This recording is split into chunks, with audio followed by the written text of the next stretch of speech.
The Song of Songs. It's a well-known but not so well understood book of the Bible. It's 8 chapters of love poetry. And while there is an introduction and a conclusion, the book doesn't have any kind of rigid literary design, and that's because it's a collection of poems. They're not meant to be dissected or taken apart. They're meant to be read as a flowing whole and simply enjoyed. The first line of the book tells us that it's the Song of Songs, which is a Hebrew idiom like the Holy of Holies or the King of Kings. It's a Hebrew way of saying the greatest thing. So this is the greatest song of all songs. Then we're told in the first line that this Song of Songs is of Solomon, which could mean that he's the author. His name does begin the book, after all. But as you read the poems, you discover that the main voice is that of a woman called the Beloved. And while there is also a male voice, it does not seem to be Solomon's.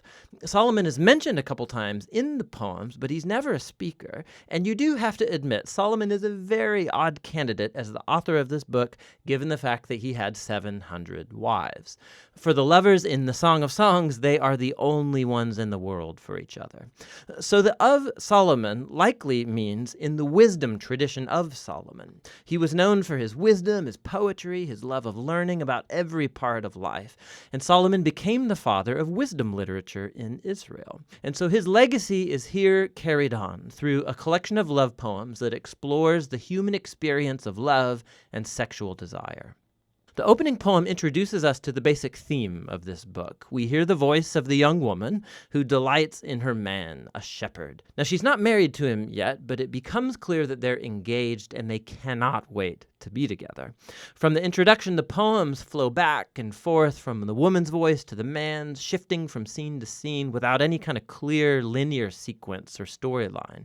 The poems move in these symphonic cycles, and key images and ideas get repeated and developed. So, one of the basic themes uniting the poems is the intense desire that this couple has for each other, expressed through their constant seeking and finding. So, after the opening poem, they're separated but on the hunt for one another. So the woman calls out, or she'll wake up from a dream or go looking for her lover, and more than once they'll find each other, they'll embrace, and then right when things start to get a bit racy, the scene will suddenly end and a new one will start. They're separated, looking for each other, and on it goes. Another repeated theme is the joy of the couple's physical attraction for one another. So multiple times they'll pause and describe each other with these elaborate metaphors. And here it's very helpful to know that these images and metaphors in Hebrew poetry are not primarily visual. If you try and paint a picture of these people based on the metaphors, you will end up with something that looks very, very strange.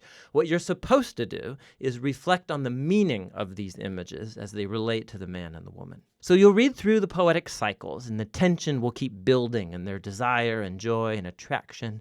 And this spiraling repetition is a poetic way of heightening and focusing on the mystery and power of sexual love. It all comes together in the conclusion, which pauses to summarize what these poems are all about.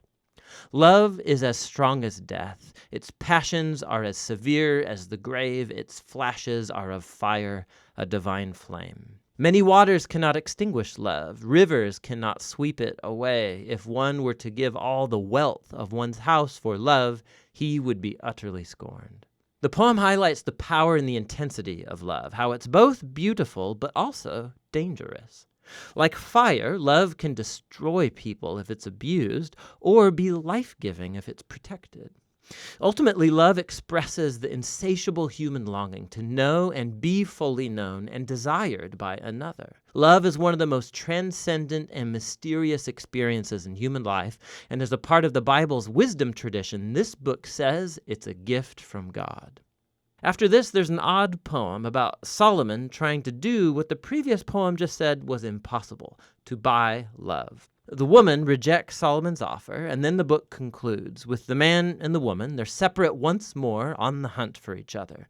He calls to hear her voice. She begs him to run away with her, and that's how the book ends. Just totally open-ended.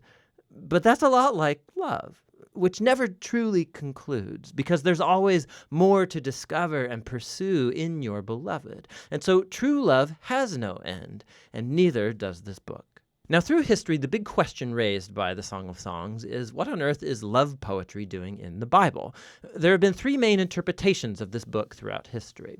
In Jewish tradition, it's been read as an allegory, each character a symbol. So the woman is Israel, the man is God, and their love is a symbol of the covenant between God and Israel made at Mount Sinai and the giving of the Torah. This view flowed into the Christian tradition, but the characters were swapped. So it's about Christ's love for his people, the church. And this interpretation was inspired by Paul's words in Ephesians 5, that a Christian husband's love for his wife is a symbol of Christ's love for the church. What's interesting is that in the last 100 years, archaeological discoveries among Israel's ancient neighbors in Egypt and Babylon has turned up all kinds of ancient love poetry that's very similar in language and imagery to the Song of Songs. We see that love poetry was a meaningful part of Israel's cultural environment, which has led most scholars today to view the Song of Songs as what it presents itself to be, an arrangement of Israelite love poetry reflecting on the divine gift of love. But that doesn't mean that it's only ancient love poetry. There's a key feature of these poems that sticks out when you read them as a part of the Old Testament, and that's the overwhelming use of garden imagery. There are powerful echoes of the Garden of Eden and the idyllic scene between the married couple in the early chapters of Genesis. So the image of the man and the woman naked and vulnerable, but completely unified and safe with one another. This resonates in the background of the Song of Songs. It's as if in these poems we are witnessing the love of a couple whose relationship is untainted by selfishness and sin. And so ultimately the song holds out hope that even though our own relationships are so often distorted by selfishness, love is a transcendent gift, and it's meant to point us to something greater, to the gift of God's love that will one day permeate and transform his beloved world. And that's what the Song of Songs is all about.